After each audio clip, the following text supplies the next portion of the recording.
And now, YouTube comments with Jacksepticeye. Hey Jack, if you could, would you play the drums again? Yes, definitely. I would love to play the drums again. I'd love to have a dedicated space just for drums alone and just bang them out all day, every day, because playing the drums was awesome and I really loved it. But for now, I don't really have the space for it because they make a lot of fucking noise. You have no idea how loud drums are if you've never actually heard them in person. But I also don't really have the time for it. I mean, I guess I could make time for it if I actually had a set of them, but there's a few little things that need to be in place first before I can get a drum set again, but I probably will get one eventually. And then if I do, then I will most likely upload a video of it and you guys can hear me play. Show us your car. Here it is. Brum, brum, brum, brum. Brum, brum, brum. Who does your animations? There's a bunch of people who do different animations on the channel. For some reason, a lot of people still think that I do them. I don't know how they thought I was hiding that sort of talent somewhere and never ever talked about it and just started uploading animations. But there's a bunch of people who do animations for the channel. And I'm not going to start naming names because I leave out someone and then I'll feel really, really bad. Just because I can't remember names off the top of my head. But there's all the people who have made animations for the channel have done a phenomenal job. And I absolutely love them and I'm forever grateful for the art that they create out of just random gibberish that I say in certain videos. The fact that they can extract coherent stories and sentences and structures and everything out of some stuff that I've done is absolutely mind-boggling. Let alone be able to animate that into like a fun, creative thing. I'm endlessly envious of people who are able to do that and incredibly grateful for it at the same time, and I hope to continue working with them for a very, very long time. Sean, did you have fun in your role in Cool Patrol? Yes, that was so much fun. That was one of the cooler experiences I've had. Cool Patrol, for if you don't know, is one of the music videos that Ninja Sex Party did. Danny and Brian from Game Grumps, they have their own musical outlet to be able to do their own stuff, and it's awesome and I love them. They're the coolest dudes ever, but they asked me to be in their music video, Cool Patrol, and I played like a nerd turned cool guy based on their advice, and it was so much fun to do. We were awake all night doing it, and then we went home and had to sleep at like 8 o'clock in the morning, but it was just so much fun to be part of. I love getting to see how everything comes together, the shots, the way they were lined up, the cameras that were used, the makeup people, the costumes, the choreography, all those kinds of things. How everything comes together was just such a blast to be a part of, and it was a really cool experience and one that I probably won't forget for a very, very long time, if ever. So I'm endlessly grateful for those guys for letting me be part of that. I hate morning people, and mornings, and people. Ugh, people. I'm with you in that regard, except I love people. People are awesome. But the mornings thing, yeah, I'm not a fan of those. Because whenever I have to go to sleep, yes, I know, sleep is for the weak! And all that good stuff, but I hate going to sleep. Absolutely hate it, because I feel like I should be still awake, doing stuff, getting shit done. When I go to sleep, I feel like I'm wasting my own time, even though my body fucking needs it, whatever. But then when I'm in bed, and I wake up in the morning, I don't want to get out of bed. Because, I don't know, my body just doesn't want to move. My body doesn't know what it wants to do. It's like, oh, I don't want to go to sleep. Okay, fine, we will. Oh, we're asleep? Hey, we're not fucking waking up. I hate it. It's so annoying. And I really wish I was one of those morning people who could just wake up and be a spring chicken and just bounce around the place. And then I drink coffee and it has no effect on me because coffee doesn't do anything to me anymore, strangely.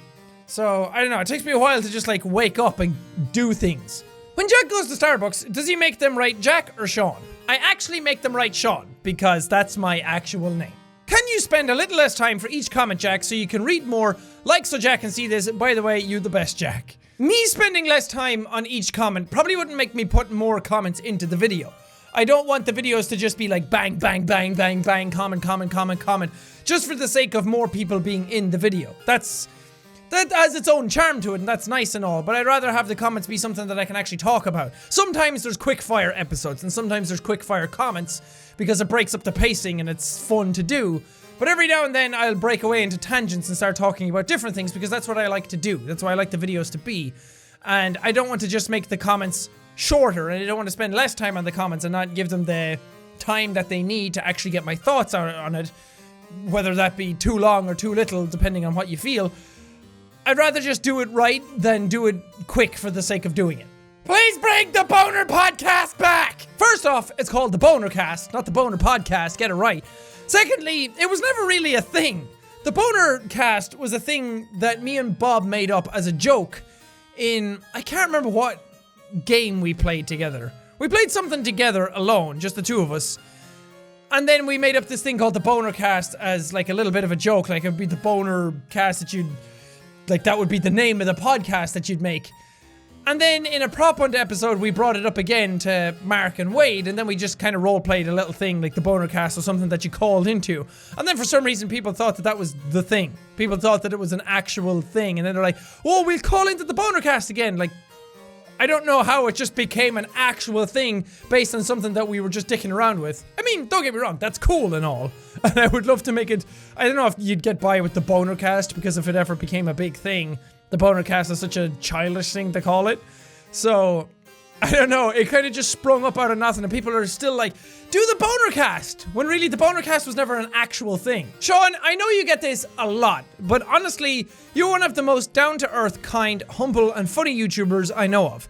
I aspire to be like you, both on YouTube and as a person. I don't watch every single one of your videos, but I appreciate your channel as a whole for its complete positivity compared to some of the trashier stuff on YouTube. Instead of bragging about how filthy rich you are, you use your influence to raise money for charity with your friends. So yeah, you have a great personality and you deserve all the love and support you're getting. First off, thank you very, very much. That is a very lovely group of sentences put together and a very nice sentiment behind that, and I really appreciate that. That's incredibly flattering and incredibly humbling at the same time that you think so highly of what I do. In regards to the whole bragging about things, that's never really been the way I act in life in general. I talk about stuff that I'm proud of, and if something cool happened, I'll talk about that and build that up. There's a difference between showing off and being proud of something. It's a very fine line now and then. But yeah, if I ever got something, I never really showed it off. I never really bragged about it. I feel like if I do stuff, then I shouldn't need to show it off. If it's good, then people will react positively to it and they'll share it around and enjoy it. And I'll be proud of it then because those things happened.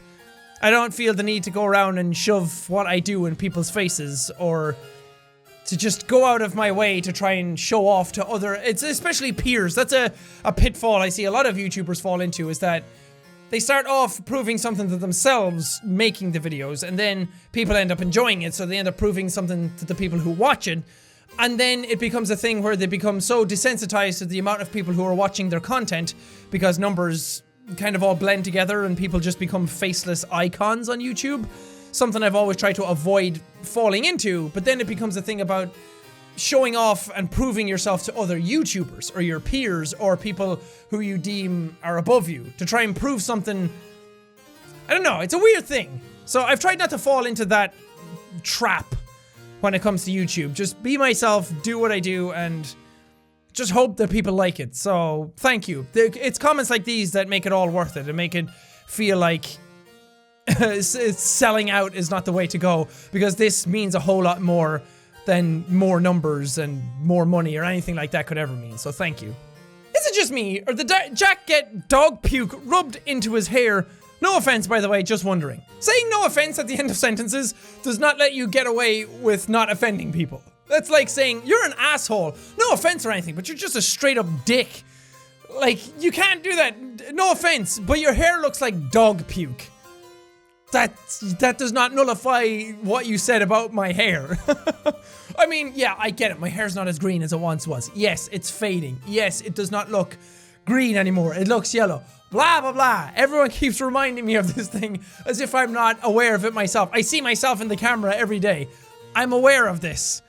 But calling it dog puke is just straight up rude. Jack, do you like your old recording space better or your new recording space? Don't get me wrong, my old recording space had its charm. I was there for a very, very long time, and it gave me... Actually, some of the best times I've ever had on YouTube happened in that room. Not really because of the room, but during some of the best periods of my YouTube life have been based in that room. But I love this room so much more for recording. It's way more practical. The other one was a bedroom, turned into a recording space, whereas this it was an actual like office space that I could turn into a recording space.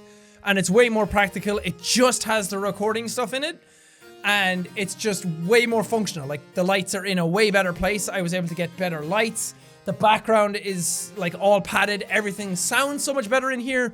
It's just a way better place for actually recording. Whether it's a better place or better room aesthetically, that's very, very subjective, and people can tell me whether they like it better or not till the cows come home. But for me personally, I'm way happier in this room than I was in the other one. Jack, how do you determine how long your videos will be each time you record? The simple answer is I don't.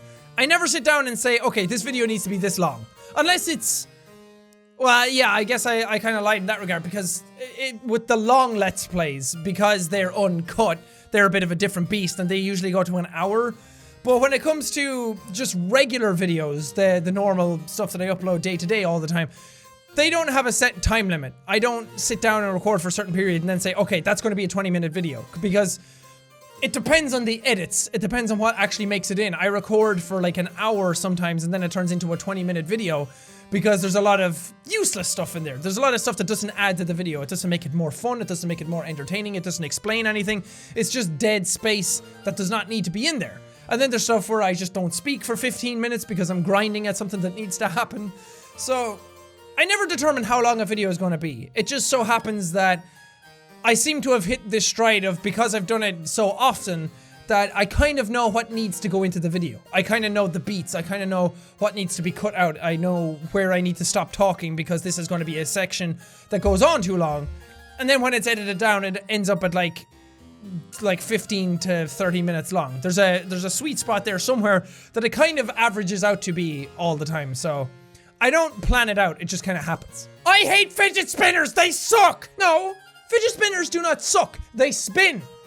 I mean, sure, if you spin them hard enough, they might create some sort of suction vortex in the air, but then they'd be called fidget suckers, not fidget spinners. I'm not here for just Jack. I'm here for you guys too. You're my second family. This is another thing that makes YouTube all worth it, is that because I started making videos, and because I started just in my room alone, and then all of a sudden this community built up around this channel, that it's so much bigger than just me and my recording setup anymore. And I love that. I love that the community is here, not only for me to be able to talk to and to be able to interact with, and be able to upload videos for and entertain, but the fact that you guys are there for each other means probably more than that. Because that's exactly what I wanted to happen when I started off making videos. I never once thought for a second that it would turn into something that I could do as an actual job every single day. I thought it would always just be a hobby. But because so many people came, and so many people were so great to not only me, but to each other, this fantastic community built up around each other. And I love that, because that's what's kind of the lifeblood of the channel. That it's not just me here yelling into a void, and yelling at games, and making jokes, and swearing and screaming at things all the time. There's an actual living community there that are so nice, and so active, and so interactive, that it just blows my mind. And I love that you have all found each other within that community. And there's always somebody out there in the community who's willing to listen to you as well. So thank you for that. I would just like to say, I would like to marry you, Jack. But sadly, your human culture forbids that a pelican and a human marry. Hey, fuck this then. Let's call up Elon Musk and tell him to get a falcon straight to Mars, and we'll live it up Vegas style, baby. Don't fucking swear. Oh. Irony. Oh, the irony. The irony is too much. It's literally killing me. Jack has anger issues. Only towards people who do not like pineapple on pizza. That's it. That's all. Real talk though, I know I swear a lot, and I know that I scream at games, and I know I give off this vibe that, like, it's this weird thing that when I'm playing games, like, look at the Crash Bandicoot series, when something happens, I like yell and swear and give out to Crash and everything. But it's all part of the fun. I'm not actually angry at anything that I play. I said it before that if anything actually makes me angry when I'm recording it, or I'm playing it, or if I'm just doing anything at my computer, I like to step away from it. I don't like feeling legitimately angry. I was gonna say it pisses me off, but then there's some sort of a sweet irony in that. When I get angry at things, it just bums me out. It's not an emotion that I like to feel. So whenever anything actually makes me angry, I'll just take a breath, just browse something on the internet, just play a game or something to let that subside and pass. But I don't actually get angry at any of the recordings that I'm making. And you know what, dudes? I think that brings us to the end of another reading comments video. Man, have we come far. Thank you guys for being here on this long, intrepid journey through the countryside. I have no idea what I'm saying. I don't know why I'm doing an outro like this. Reading comments outros are weird. Because normally I do an outro reacting to a game where I'm like, oh, this went well, and I like this mechanic of the game, to try and give sort of like a review synopsis of where I am in the game at that time, or the series or something. But reading your comments has been going on that long that I have no idea how to end them anymore. So this has just become some sort of pseudo outro now, I guess, at this point. But I still really, really love recording them. Don't get me wrong. It's just weird to end them. I don't know. Maybe I should give a default outro for reading comments video, being like, that was the comment hour. Thank you guys for submitting your responses. The Jack train is now leaving the station. Whoop whoop! On we go to the next reading comments adventure. But thank you guys so much for watching this episode. If you liked it, punch that like button in the face like a boss! And high fives all around. Whoosh, whoosh. Thank you guys, and I will see all you dudes in the next video!